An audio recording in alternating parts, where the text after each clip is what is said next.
Ringo the original rock and roll drummer?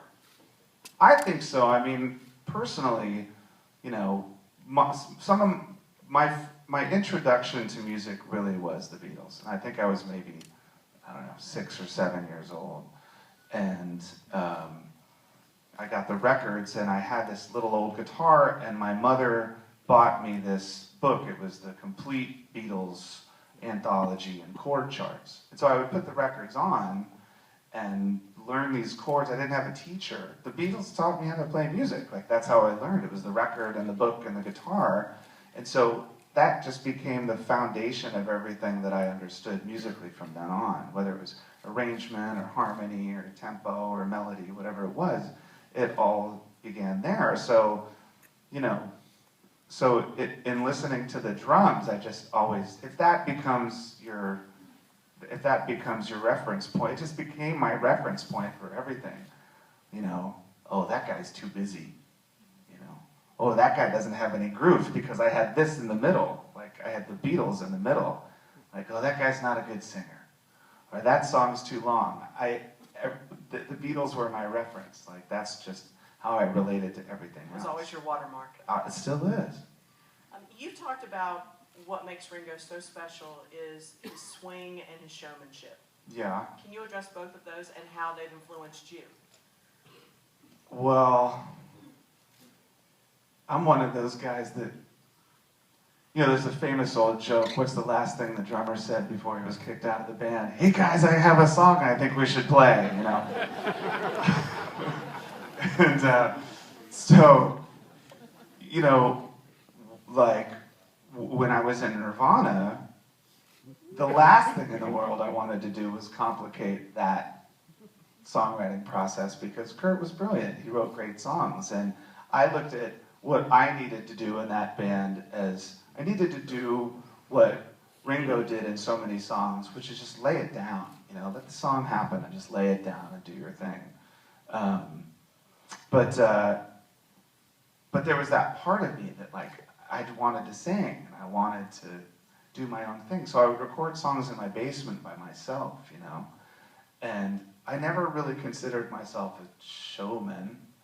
And I never really thought I had much swing either. But I think that when I would watch Ringo sing a song or play the drums, it just kind of seemed so effortless because it was coming from a real place, you know. And that to me is sort of what being a musician should be, you know.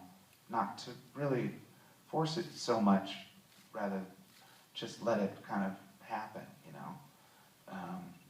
Because that's the idea, I think, is just to be yourself. What's the Ringo roll? You know, it's the roll.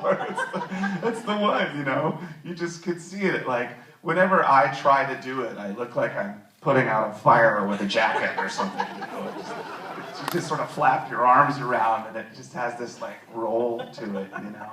It's like the perfect accent. When you meet someone and you fall in love with their accent, it's the same thing. It's that roll, you know. It's all over the place. It's great.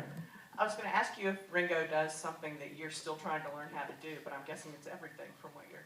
Yeah, I mean, I think the idea, I think, honestly, you know, when I listen to those recordings, it's funny because, to me, those recordings they're almost like sonic photographs, you know.